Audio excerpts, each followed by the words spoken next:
Beautiful people. Okay, I'm just going to do it. For about 11 years now, I've been called to share my story, share my journey. I tried to leave this world over 11 years ago. I made a couple of attempts to leave.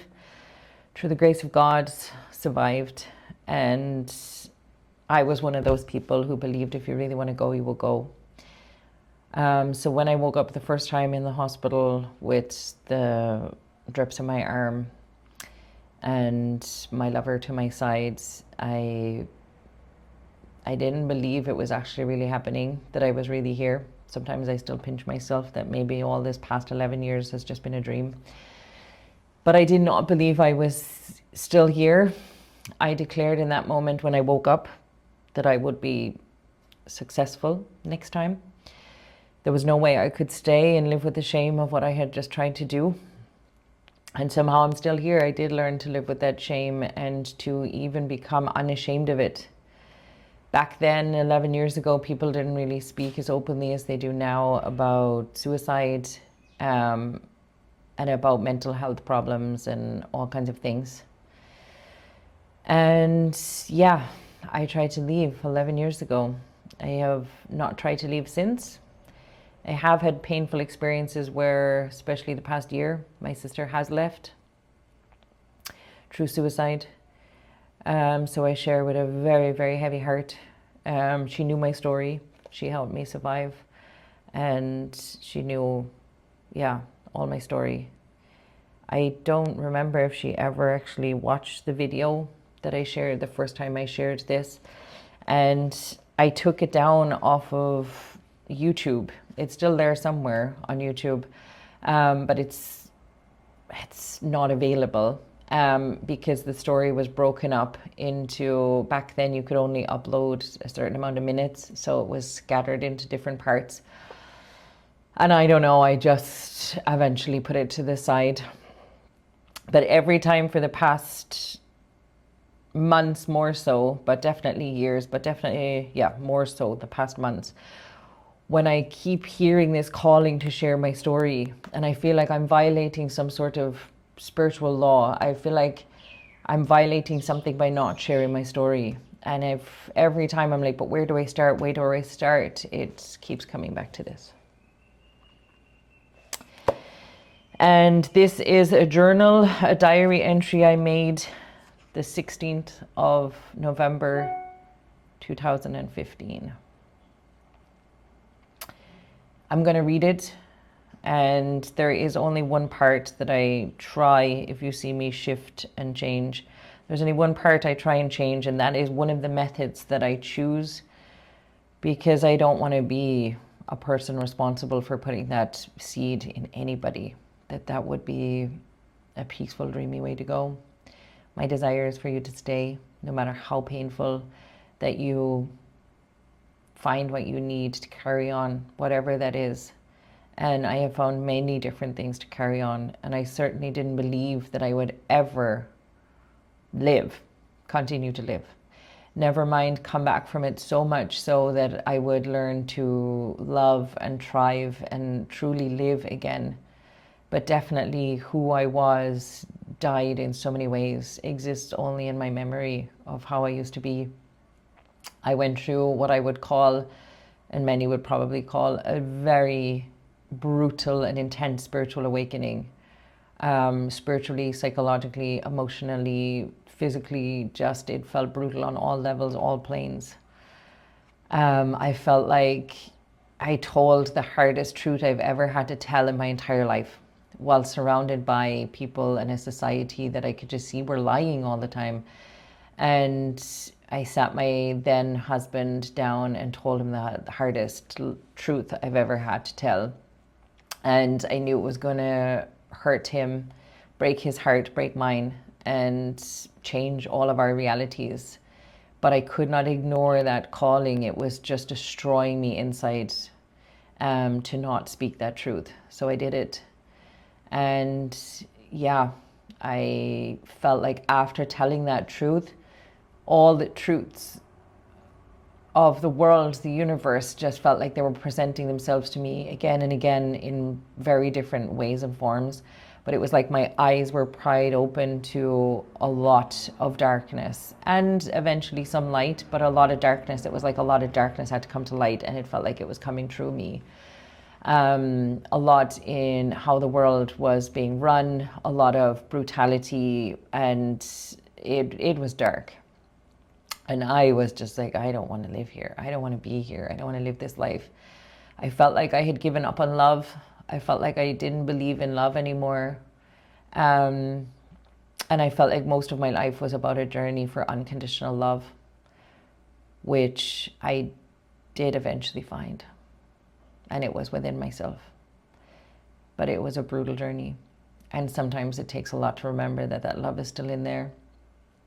And yeah, right now I'm coming back from a year of very deep, profound grief, losing my sister in the physical, in this beautiful physical world, as painful as it can be sometimes. She was my person, my life, blood and soul sister, my only one. And I have been profoundly devastated and felt all the feels because I was here in Ecuador. She was at home in Ireland. So I felt all the layers of shame, guilt that I wasn't there, all the things. And I did offer her to come here, and I was there on the other side of the phone and did the best I could, knowing that she was not so great. And she was also reaching out for support and doing all the things that she could do to possibly stay. And I believed that, and I believed she would survive. And she didn't. And not everyone will. And that pains me so profoundly, that not everybody will get to come out the other side of it like I did. Where you feel there's no hope, like nothing, that there's nothing that can keep you here. And it breaks my heart that my sister and other people don't get to feel that and live through that. But somehow, when I want to share, I'm called to share this diary entry as a starting point. And I have been here for a week. I'm leaving today. And I intended to do a lot more than what I did. And this is what called me before I leave, that I have to do this, and I have to do this one last time. Because I have relived this story so many times in my head, and I have read it and recorded it quite a few times over the past years and never fully published it for whatever reasons. I don't know why I never put it on like I have now onto YouTube, onto platforms to see it. I feel there's a lot of suppression of these kind of stories, and I know that there will be some things that I have to put in that I may not want to, of you need to do this and you should call that, and all these warnings. Yeah, but if it's made it here, it is time, it is meant to be. And I trust the calling that before I leave, I meant to do this and finally just press that upload button.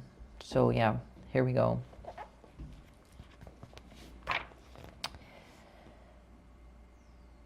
Whew.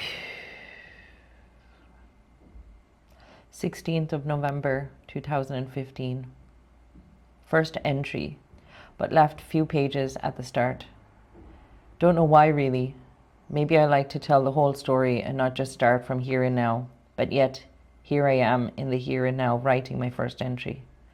I have no doubt to tell my story I will have to go back or look back. But hopefully I won't stay there. Hopefully I won't stay where I am now, which is, in one word, hell. Hell on earth is what I feel I'm living in. For months now, I feel dead already. I feel like the walking dead. Ha, that's if I walked. I barely move now an inch. I walk to the toilet and that's it. The furthest I've gone is around the green outside my sister's to chase after her dog, Kaiser, who just got loose. But that's another story. I lay here on my sofa, the height of depression. I haven't showered in about 2 weeks. I smell like crap, look like crap. Each and every day, I truly believe to be my last. That I will kill myself. Yep, I am and have been suicidal for a while now. I have no idea how or why I am still here. I don't know why I haven't been successful in my attempts to date. I used to think if you wanted to kill yourself, you would. But I was 100% sure I would be. Was there part of me that didn't want to die? Maybe. Must be. But I sure as hell don't know or believe it. Especially after attempt 1 waking in the hospital saying, really? I was sure I was going to die and go to heaven. Yeah, I wish. Each story and sentence I write has another long story and history behind it. I don't know if I have the strength or energy to write it now.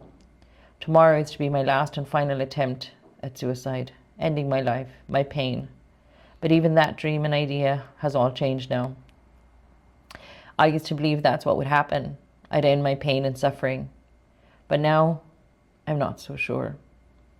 Thanks to this whole stupid fucking journey, I discovered the belief of my sister and shaman people, which is I'd go to a brutal, horrible place in the underworld where the pain would be worse and longer. Our souls don't die.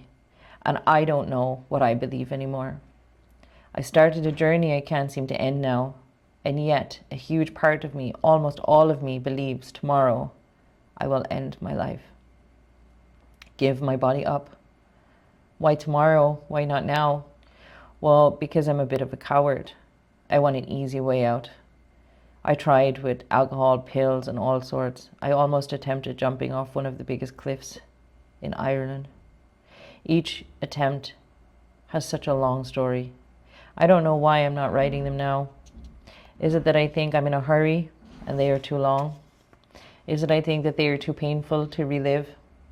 No, definitely not that, because I relive them all the time, even now in my head. It's almost I am at home. I laugh. Almost. Writing that word, it doesn't feel like home. Nowhere does anymore. And when I attempted suicide, I felt I'd be going home. But now I'm torn. I don't know what I believe. My mother is here tonight, one of the million ironic happenings of late. Ironic doesn't even seem like an appropriate word for the mad events and happenings leading up to this. But yes, she is here. Well, in my bed asleep. I couldn't do it tonight anyway because my method of choice is not here yet. I have one method here in my house, and that is hanging from the stairs, and I'm not entirely sure if I haven't gone that way because I'm too scared, or because I don't want my family to find me that way. Probably the first, because I have stood there with the rope belt around my neck at least 100 times since all this started, and I do feel selfish. I know ending my pain and committing the act of suicide will cause my family and friends pain, but that's the last thing I want.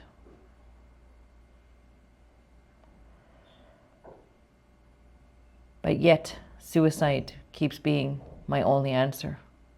I just seem to have this overwhelming feeling to just do it and be gone. Even this notebook is ironic because I've had it for years.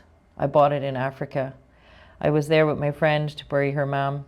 Another long story. I'm not even religious or have a reason I bought this other than I love butterflies and thought maybe I'd write about my trip, which is a bit mad because I never wrote about that trip other than a few scrappy pages for Alan to read about my day and what happened and how horrific the whole experience was. I just glanced at the writing passage at the top of the opposite page. Again, ironic, I think. I just want to sleep and never wake up. I sit here and ask myself, will God go with me tomorrow if I die? Will he give me rest? The opposite page. And the writing. My presence will go with you and I will give you rest. EXOD 3314. Will he give me rest? I have a movie playing in the background called Wild, another ironic happening. As for months now, I only watch the same things over and over, and this is new. Well, I'm here home 2 days and watched it about 12 times, so yeah, new. I remember seeing a trailer for it a year ago and thinking I have to go see that in the cinema. Then when it came out, I never did go see it, and hey presto, it's here now at this moment, and I'm watching it and trying to learn from it, or even to relate to it. But it's hard because everyone's story is different. I know her story is completely different, but yet exactly the same. Sounds crazy, I know, but if you knew my story and hers, you would connect the dots. She just said, there's no way to know what makes one thing happen and not another. What leads to what destroys what comes, what causes what to flourish or die or take another course. What if I forgive myself? What if I was sorry, but I could go back in time? I wouldn't do a single thing differently. What if all those things she done were to get her to where she is now? I know this is to be true for me. Everything I have done has led me to this, but I don't like this. I don't like the here and now and the this that I'm living. She feels redeemed in the movie. Will I ever feel like that? I obviously don't believe so, otherwise I wouldn't keep trying to die. Ironic thing is, I know anything in life is possible. What's stopping me from living? The answer is me. I'm wise enough to know that. But why? Why am I doing this and feeling like this? I know no one can change it, only me. Why haven't I changed it then? Why can't I? It seems so simple, but also the most impossible thing in the world to do. I've tried all sorts, counseling, shamanic healing, pills. In the movie, which I've just restarted, she says, you can quit anytime. Ha! I've fucking tried to quit over and over. I hate myself for that. But I also forgive myself because I've tried fighting too. I've also tried nothing, tried to just let it be. Oh God, just writing those words made me mad. Let it go, let it be. There's a song which is very relevant and recent and connected to all this, and Mark, everything fucking hurts. He is the reason, or part, of how all this started and is what it is. But I've always taken full accountability for my life and my actions. I did all of this to me. We are all in control of our own decisions, and I made mine, even if I don't like the outcome. Oh fuck, more irony as if I need it. I just read the end of the page. Plans, Lord, forever. Fuck's sake, really?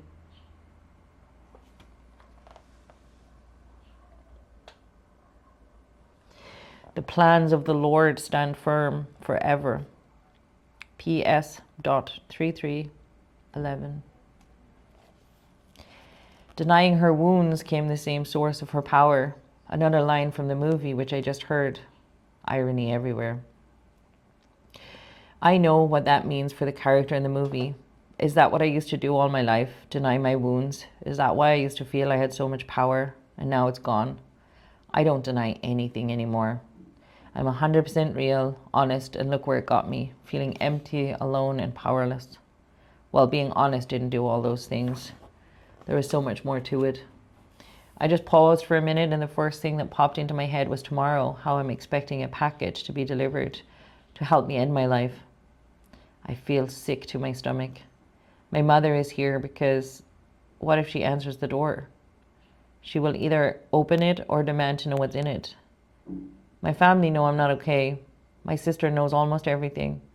She doesn't know what I have planned this time, and I fear tomorrow she will find out and I will be stopped. Somehow, I'm always stopped. Or something stops me. I want tomorrow to be different. I have 5 coming tomorrow via post. Sounds mad, right? Well, one thing always leads to another. Well, I read a book, Dark Night of the Soul, about 2 weeks ago. My sister and I ended up in an author's evening thing at a local hotel. Another ironic thing. I hadn't left the house in weeks, and my sister talks me into going to this author's evening. She thought it might be good. Anyway, the book was filled with knowledge and could easily relate to what I'm going through. I read the book, which was also odd because I don't normally read at all. But I've read about 6 books, maybe in the past year, which is a record for me. Anyway, the author spoke about Anne Sexton and her poems. I read one or two, but was more interested in how she died of suicide. Via her car, though. I googled and researched trying to die the same way. Not possible for me. And I don't have a garage or an old enough car, but it did lead me to an idea of how I could die from it. Was the answer. I came up with apparently a lady in China tried to figure this out and caused a rise in China. Anyway, most people die this way by mistake. I, however, decided it was perfect. It was labeled as painless, just how I wanted it and dreamed of it, going asleep and never waking up. Apparently, that's what this would offer me, a painless way out, if there is such a thing. I tried hard not to think about this dreamy, easy way of going, but it was impossible. I kept telling myself, hold on a little longer for the appointment with the shaman me and my sister made for me. Plus, easy wasn't exactly true. I couldn't get myself out of the bed. How was I going to go to the stores and buy it? I later figured out how it really wasn't going to be easy being in Ireland, and we don't exactly have that here, which never even crossed my mind once I stayed in bed and didn't move. Nothing was going to happen. Then my nephew's 8th birthday happened. The house was going to be filled with people. I had to get up and go. I spoke to people, acted a little normal and left, all while I had in my head I was going to go home to my house to die. I sat in the car and straight away made a call to a local DIY store to ask did they have it. I didn't want to be seen and have to shop around. I was told they didn't have any, and I nearly vomited. I finally had a perfect plan. Everyone would be busy with the party. I wouldn't be disturbed. I frantically rang a few more stores only to realize how stupid I was to think that we'd be able to get that at this time of year. I sat crying thinking, really, why can't I go easily? I thought about so many sheds across the country that might have it and how I have no way of getting it. I got out of the car at mine and my head was such a mess. I caught my sister's dog, Kaiser's tail, in the door and panicked, and he got loose. I was to dog sit, and now look, I failed at that. He was a stupid husky, which I love and hate. He runs and goes off and never comes back until he's caught. I felt hopeless chasing him because I knew I wouldn't be able to catch him. He almost got killed by traffic. Lucky him, I thought. But also thought, please God, don't do this to my sister. Long story short, my sister's ex and brother came to rescue and caught the dog and let me to it. So I sat in the house after the panic and watched Wild. I was happy to have that distraction for a while, but it didn't last. I kept thinking, what now? Am I back to hanging myself? It's the only way now. I took 2 sleeping tablets to try and be relaxed enough to do it. I stood again on the stairs with the rope around my neck and couldn't do it. Again, out of either fear of my sister having to find me that way, like that. I turned my phone as I had a brainwave to research buying it online. It didn't cross my mind before because it had to be today. But then I thought, I have no choice. I have to wait another day. Or so, because the hanging just didn't want to happen, no matter how hard I try. So at 4 a.m. I did it. I found a site that sells and delivers them. I ordered 5, which would be way more than the required amount to kill myself. I felt so relieved I found them, found a way. I'm not so relieved my mother is here, and again my perfect plan is ruined. But who knows, she might be gone before the delivery comes. I have to say. I lay here thinking, can I do this now? I don't fully believe I'm going to heaven. I'm torn between that and an underlying feeling the dark underworld is real. After all, I would be taking my own life. Such a horrible act. But wouldn't God understand? I feel I have no choice. But there it is. Everyone has a choice. It is a choice. Why can't I choose to live? Why do I feel I can't do this? Can't live? When I know deep down anything is possible and everything happens for a reason. I know I can and have learned so much from this pain, but yet I still want to die. I want to go. I feel like I know everything and I know nothing. I feel like I want to die, but part of me wants to live. But yes, there is a but. I want to live if I can be happy me, who felt like I radiated love to everyone, maybe even the world. I used to feel so full of love, enough to touch anyone in the world. I want to be so full of love again, but I can't. I don't know how. I'm trying, and nothing works. I used to do it even without knowing. It's true what they say. You don't know what you have till it's gone. Well, that's not fully true, because I knew on some unconscious level, but now I'm awake. I hate being awake. I see the world so differently now. Not in a good way, but in some level of realness, raw, exposed way. I had a moment of clarity tonight, sitting across from my mother drinking tea. I felt compassion for her. How I've been so distant and cold towards her in the past few months. I felt truly selfish, not about the suicide, but about pushing her away, not seeing her, not wanting to be around her. The tears rolled down my face as I thought about that and about what I have done to her. She's been so worried about me, and she already has so many health issues to worry about. I wish I could be strong for her, strong like her. Oh wow, she is strong. She has been through so much. Her and my sister are like super women, and my grandmothers. I have so much inspirational women as my family. I want to be strong like them. I used to think I was until this all happened. I need to find a way out of this, for her, my mother, for all of them, for me. I need to find a way to be strong again, to love again. I just have to. I always said you have to save yourself. I even said it to Mark over and over. As much as I wanted him to save me, I knew he couldn't. We have to save ourselves, somehow. And I don't know where that comes from, because all I wanted was to be saved. Can I save myself? I haven't been able to so far, but maybe, just maybe I can.